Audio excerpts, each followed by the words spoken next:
बिस्मिल्लाहिर्रहमानिर्रहीम। अस्सलाम वालेकुम जी नाज़रीन, आप देख रहे हैं एफएस मीडिया नेटवर्क और मैं हूं आपका होस्ट खुर्रम शहजाद मलिक। जी नाज़रीन, आपको एक अपडेट से आगाह करते चले।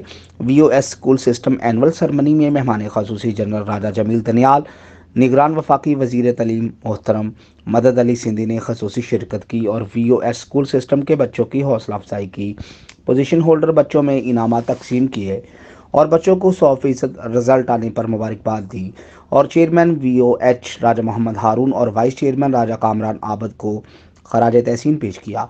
इस मौका पर मोहतरम इकबाल वाला, मोहतरम मलक अकमल जैन और कर्नल राजा इकबाल, बदर दनियाल, इज़्ज़त कमाल पाशा और वीओएच तंजीम के अहदेदारान भी मौजूद थे। चेयरमैन राजा मोहम्मद हारून ने इज़हार ख्याल करते हुए कहा कि वीओएच बच्चों की कामयाबियां देखकर बहुत खुश हुई है। तमाम पोजीशन हासिल करने वाले बच्चों को मुबारकबाद दी। अल्हम्दुलिल्लाह, आज से 12 साल पहले मैंने और राजा कामरान आबद ने वीओएच अदारे की बुनियाद रखी। जी, अब तक के लिए इतना ही। मज़ीद अपडेट लेकर फिर हाज़िर होते हैं। अपने होस्ट खुर्रम शहजाद मलिक को इजाज़त दीजिएगा। पाकिस्तान जिंदाबाद।